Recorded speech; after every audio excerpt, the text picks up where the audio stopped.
Hi hello నమస్తే welcome to my channel. ఈరోజు వీడియోలో మిర్చికా సాలన్ చేయబోతున్నాను. ఇది మనం బిర్యానీతో సర్వ్ చేసుకోవచ్చు. దీనికి మనం ముందుగా స్టవ్ ఆన్ చేసుకుని ఒక ప్యాన్ పెట్టుకుని ఒక పావు కప్పు పల్లీలు యాడ్ చేసుకోవాలి. ఇందులో మనం 2 టేబుల్ స్పూన్స్ ధనియాలు యాడ్ చేసుకోవాలి అండ్ 2 టేబుల్ స్పూన్స్ నువ్వులు అండ్ 2 టేబుల్ స్పూన్స్ గసగసాలు యాడ్ చేసుకుని బాగా కలుపుకొని దించే ముందు మనం దీంట్లో 2 టేబుల్ స్పూన్స్ పచ్చి కొబ్బరి తురుము ఆర్ఎల్స్ 2 టేబుల్ స్పూన్స్ మనం ఎండు కొబ్బరి తురుము అయినా యాడ్ చేసుకోవాలి. ఇప్పుడు దీన్ని మనం బాగా కలుపుకున్న తర్వాత ఒక మిక్సీ జార్లోకి తీసుకొని కొద్దిగా వాటర్ యాడ్ చేసుకుని బాగా మెత్తగా పేస్ట్ లాగా చేసుకుని పక్కన ఉంచుకోవాలి. ఇప్పుడు మళ్ళీ మనం స్టవ్ ఆన్ చేసుకుని ఒక ప్యాన్ పెట్టుకుని ఇందులో మనం 2 టేబుల్ స్పూన్స్ ఆయిల్ యాడ్ చేసి ఇప్పుడు మనం ఇందులో 1 స్పూన్ ఆవాలు, 1/2 స్పూన్ జీలకర్ర అండ్ 4 ఎండుమిరపకాయలు అండ్ పావు స్పూన్ మనం మెంతులు యాడ్ చేసి బాగా కలుపుకుని ఇందులో మళ్ళీ మనం 1 స్పూన్ అల్లం వెల్లుల్లి పేస్ట్ కూడా యాడ్ చేసుకుని బాగా కలుపుకోవాలి.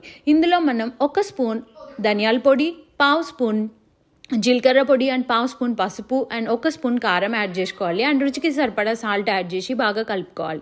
ఇప్పుడు మనం ముందుగా కొద్దిగా మనం బజ్జీ మిరపకాయలు ఉంటాయి కదా, అవి హాఫ్ కింద కట్ చేసుకుని వాటిని కూడా యాడ్ చేసుకుని బాగా రోస్ట్ చేసుకోవాలి. వన్స్ ఇది బాగా కలుపుకున్న తర్వాత ముందుగా మనం కొంచెం చింతపండుని నానబెట్టుకుని పెట్టుకోవాలి. సో ఈ చింతపండుని బాగా స్క్వీజ్ చేసి ఆ వాటర్ అయితే ఇందులో యాడ్ చేసి కొంచెం మనం మంట మీడియం టు హై ఫ్లేమ్లో పెట్టుకొని మూత పెట్టుకుని బాగా దగ్గరికి మరగనివ్వాలి.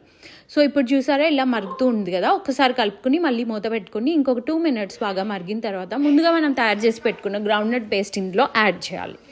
సో వన్స్ మనం యాడ్ చేసిన తర్వాత బాగా కలుపుకుని ఇందులో మనం తగినంత వాటర్ కూడా యాడ్ చేసుకుని బాగా కలుపుకుని మూత పెట్టుకుని మనం దీన్ని బాగా మరగనివ్వాలి లైక్ ఒక 5 మినిట్స్.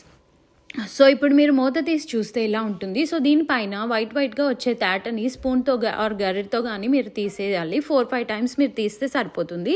సో ఇప్పుడు దీన్ని బాగా ఇంకొక 2 మినిట్స్ మూత పెట్టి బాగా దగ్గరికి మరిగిన తర్వాత ఇందులో మనం ఒక 4-5 కరివేపాకు ఆకులు యాడ్ చేసి బాగా కలుపుకుని 2 మినిట్స్ అయిన తర్వాత ఒక సర్వింగ్ బౌల్లోకి తీసుకుని బిర్యానీతో సర్వ్ చేసుకుంటే రెడీ. Thank you.